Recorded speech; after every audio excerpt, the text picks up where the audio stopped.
Olá, eu sou o professor Charles Assunção. Nesse vídeo nós continuaremos falando sobre a análise energética de caldeiras. No vídeo anterior nós vimos os fluxos de energia e nesse vídeo nós apresentaremos as equações que nos auxiliam a quantificar essas quantidades de energia.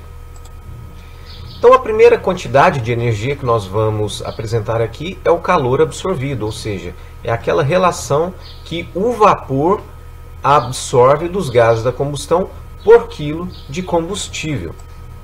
Então a gente tem aqui o calor absorvido representado pelo HL, o fluxo mássico de vapor, a variação de entalpia do vapor, vapor de saída e vapor de entrada, e aqui a massa de combustível. Vejam que isso aqui é quase aquela equação da eficiência ou do rendimento. Se a gente simplesmente dividisse isso aqui por PCI ou por PCS, seria exatamente a equação mostrada nos vídeos anteriores.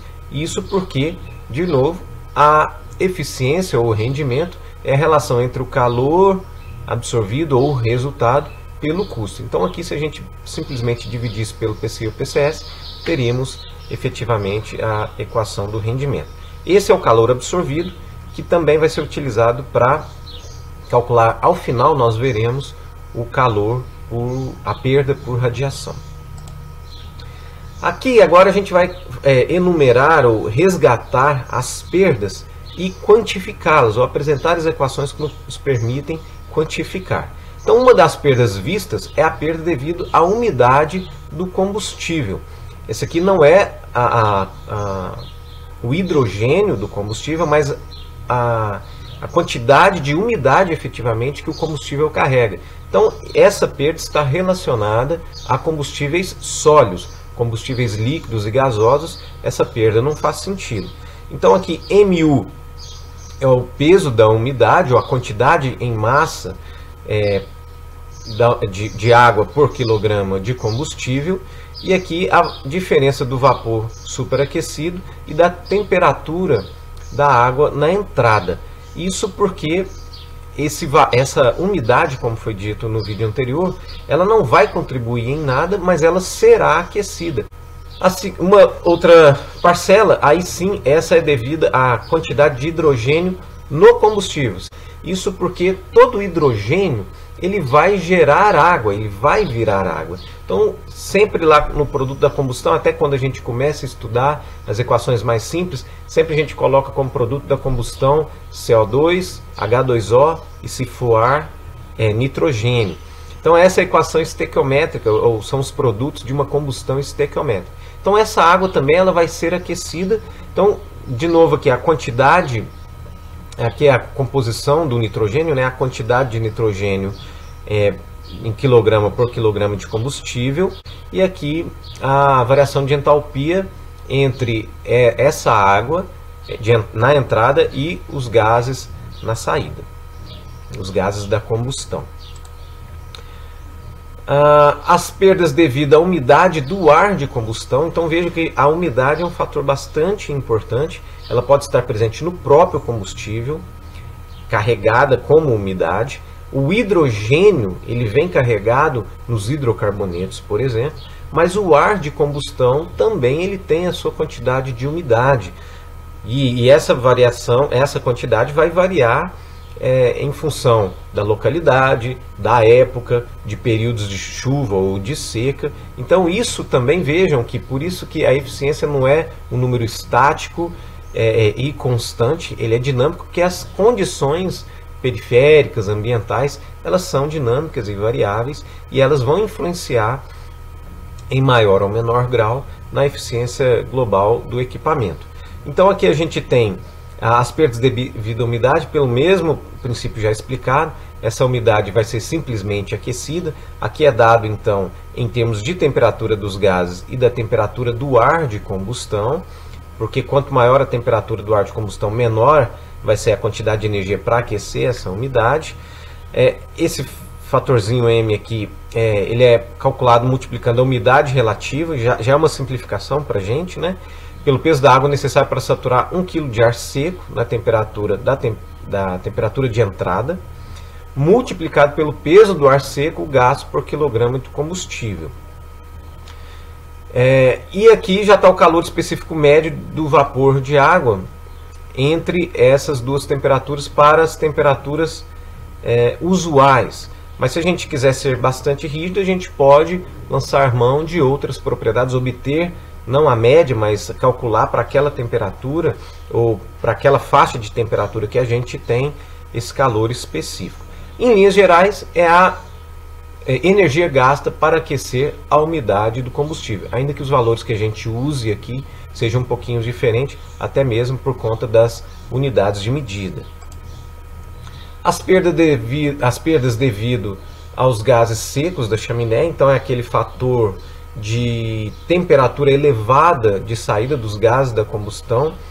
Então aqui está a massa dos gases de combustão, o calor específico e a diferença de temperatura entre, aí aqui é sempre referente à temperatura dos gases do ar de entrada, como referência, poderia ser também em relação à atmosfera, mas o que importa aqui é a temperatura dos gases na saída. A gente tem que minimizar esses gases, recuperando esse calor, ou seja, pré-aquecendo a água, pré-aquecendo o ar, aumentando inclusive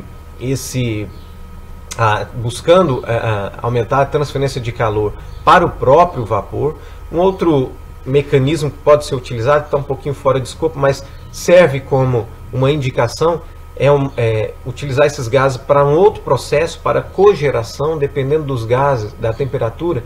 Esses gases podem ser usados para gerar vapor a pressões mais baixas, porque pressões mais baixas implicam em temperatura de vapor mais baixa. Então suponhamos que esses gases saiam a 500 graus e a gente precisa gerar um vapor de 150, 200 graus. Então eles podem entrar numa caldeira de recuperação, que a gente não vai abordar aqui, porque foge um pouquinho do escopo, mas é uma outra aplicação, e esse processo se denomina cogeração. Uma outra perda é a perda devido ao combustível gasoso não queimado, ou seja, se nós temos CO na chaminé, significa que a nossa combustão está incompleta, então parte do combustível ele não está sendo totalmente aproveitado e aquela energia está sendo lançada para a atmosfera. Essa equação aqui, ela está apresentada, o cálculo para combustíveis sólidos. Esse CO é uma relação entre o carbono queimado e o carbono total do combustível, mas para combustíveis líquidos e gasosos, a gente pode aproveitar a porcentagem de CO, a relação de CO a CO2, vezes a entalpia da combustão, para a gente dimensionar qual a quantidade de energia que nós estamos lançando fora, que poderia ter sido aproveitada no interior da caldeira. E essa quantidade, esse CO, ele é muito difícil de ser percebido, porque a gente só vai verificar fazendo a análise dos gases da combustão. Então existem caldeiras que têm um sensor, uma análise online, então aí ela já pode ir ajustando e a gente vai corrigir isso na relação ar-combustível, na pressão da câmara de combustão, na velocidade dos gases também, porque essa pressão pode estar gerando uma velocidade muito elevada e não permitindo então essa queima total. Então a gente vai ter de ajustar o processo de combustão. Ou se não existe essa medição online constante, de tempos em tempos, a cada 6 meses, por exemplo, pode ser feita uma medição, uma análise de gases e uma verificação dessa qualidade da combustão. A próxima perda, que é a perda devido ao excesso de ar na combustão. Para solucionar o problema anterior, uma das alternativas é inclusive aumentar a quantidade de ar na combustão, aumentar o fator lambda, mas se esse aumento é excessivo, aquela quantidade de ar que ultrapassa a quantidade requerida para que a combustão seja completa, ela vai funcionar como uma massa inerte que vai simplesmente roubar energia. Ela vai entrar a temperatura do ar de combustão e vai sair a temperatura dos gases sem contribuir em nada com o aquecimento e geração de vapor. Na verdade, ela está roubando a parte da energia. E essa quantidade pode ser dimensionada a partir de lambda menos 1, que seria aquela quantidade em excesso, vezes a energia aqui, então a massa de ar de combustão, Cp, temperatura dos gases na chaminé, a temperatura na entrada do ar. E finalmente nós temos as perdas devido ao combustível não queimado contido nas cinzas, de novo aqui para combustíveis sólidos. Parte do uma das perdas é combustível não queimado e a outra é o combustível não queimado contido nas cinzas, que ele nem entra realmente, não está em interação ali nas cinzas da biomassa, do carvão, da madeira ali.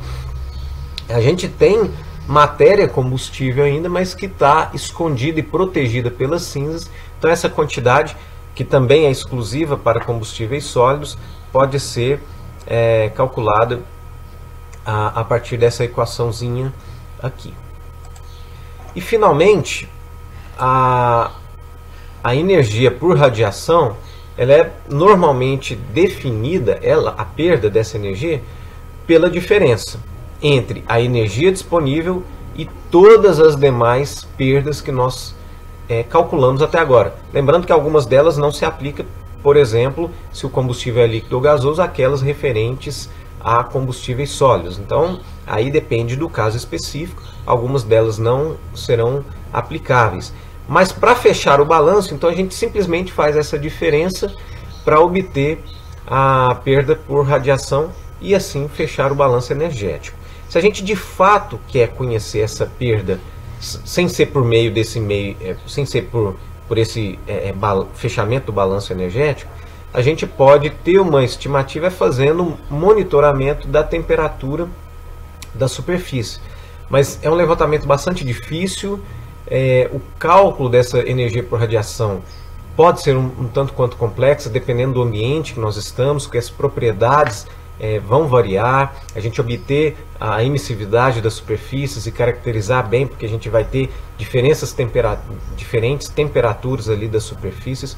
Pode ser um trabalho bastante custoso, mas é possível de ser feito, ainda que seja de tempos em tempos, se a gente quiser ter um número mais próximo da realidade. Porque aqui de fato o que a gente vai obter é apenas o valor para fechar o balanço de energia, inclusive os erros que nós obtivermos aqui, aquelas quantidades não calculadas, elas vão ser refletidas aqui nessa diferença que é o calor por radiação, a perda por radiação.